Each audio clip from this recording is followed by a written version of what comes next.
Bonjour à tous! Dans cette vidéo, je vais vous montrer comment réaliser un rabattage en I-cord ou en français un rabattage en cordelette. Alors, pour commencer, quand vous allez être rendu à faire votre rabattage, n'oubliez pas que dans le modèle qu'on fait, vous avez des diminutions à faire sur votre manche avant de faire le rabattage sur les manches. Donc, on va venir monter 5 mailles avec le montage câblé. Donc, on vient piquer entre les deux mailles. On vient étirer notre maille. Avec notre aiguille de gauche, on va venir prendre le fil par devant. Donc, on a une maille de montée.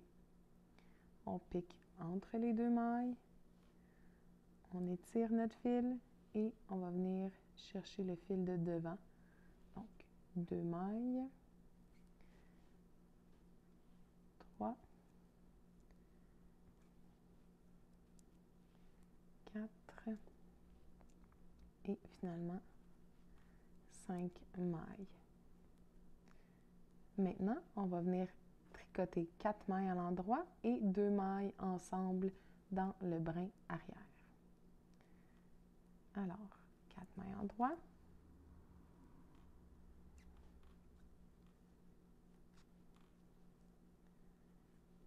Deux mailles ensemble dans le brin arrière, comme ça ici.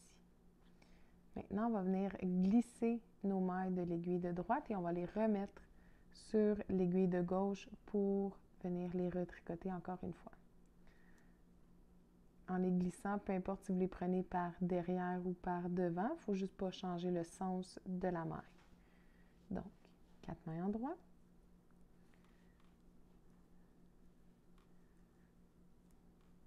Et 2 mailles ensemble dans le brin arrière. On va justement venir fermer l'écart et joindre notre rabattage en I-cord sur notre tricot.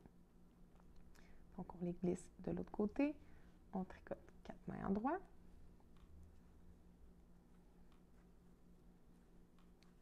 Et 2 mailles ensemble dans le brin arrière. Donc, c'est ce qu'on va faire tout le long de notre rang pour rabattre toutes les mailles.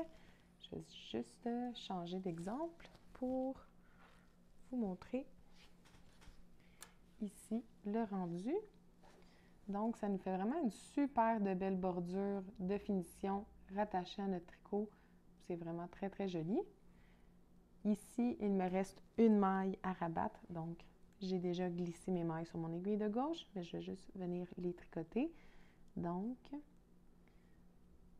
oups, comme ça, 4 mailles en droit et 2 mailles ensemble dans le brin arrière. Voilà. Une fois que c'est terminé, vous allez remarquer que vous avez un bon jeu, là, un bon écart entre le début et la fin. Donc, on veut venir les superposer pour venir les joindre ensemble et avoir un assemblage là, quasi invisible. Donc, on va juste venir glisser les mailles de l'autre côté. Vous pourriez aussi les fermer, les rabattre et venir le faire avec des mailles rabattues sur votre autre partie, votre autre portion. Moi, je préfère le faire de cette façon-là en gardant les 5 dernières mailles sur l'aiguille. Donc, vous allez avoir besoin d'une aiguille à laine qu'on va venir passer sur notre fil de travail. Fait que vous pouvez couper votre fil en vous laissant une bonne longueur. On passe notre aiguille à laine et on va venir faire un grafting sur les deux parties ici. Donc, pour faire le grafting, votre fil il part bien à gauche là, de votre travail, mais il n'y a pas de souci, c'est bien correct comme ça. Donc, la première maille avec notre aiguille à laine, on va venir la prendre comme si on allait tricoter à l'envers. Donc, on va venir passer notre fil ici dans notre maille. Elle est sécurisée, elle ne pourra pas se défaire, donc on peut la laisser tomber de notre aiguille. OK. Maintenant, on va aller faire un petit peu d'observation de l'autre côté. De l'autre côté, vous avez 5 mailles parce que vous avez fait votre I-cord à 5 mailles. En I-cord, ça va se tourner, un rabattage en cordelette, là, ça va se retourner sur lui-même. Donc, on va venir faire juste une petite manœuvre pour le tourner de l'autre côté et on va venir observer les V juste ici. Donc, on va venir prendre le V là, le plus proche de la bordure. Donc, ça va être celui-là, juste ici. On va venir passer notre aiguille dans les deux pattes du V, de la droite vers la gauche, comme ça ici. Le premier est un petit peu plus difficile, après ça, vous allez voir, ça se place quand même vraiment très bien. Comme ça. Maintenant, on va retourner dans la maille que notre fil passe au travers, qu'on a passé la première fois. Donc, on va retourner dans la maille de cette façon-là et en même temps dans la prochaine maille sur notre aiguille. Donc, on peut maintenant passer notre fil. Celle-ci est sécurisée, on peut la laisser tomber. On retourne dans la partie du haut. Si on vient de passer, on le voit bien là, si on vient de passer dans cette maille-là, on va aller passer dans la maille suivante en prenant bien les deux pattes. Voilà. On veut serrer notre fil, mais pas trop. Vous allez voir qu'il y a une façon de faire aussi pour le serrer à la fin. Donc, vous pouvez mettre une petite tension, là, mais pas trop. On revient repasser dans la maille précédente et on vient chercher la maille suivante sur notre aiguille. Elle ne pourra pas tomber, elle est sécurisée. On peut la laisser tomber. On revient voir en haut. On est passé dans cette maille-là. On va venir passer dans la maille suivante. Vous pouvez prendre celle qui est vraiment au bord, mais je trouve que des fois, elle est un petit peu plus difficile.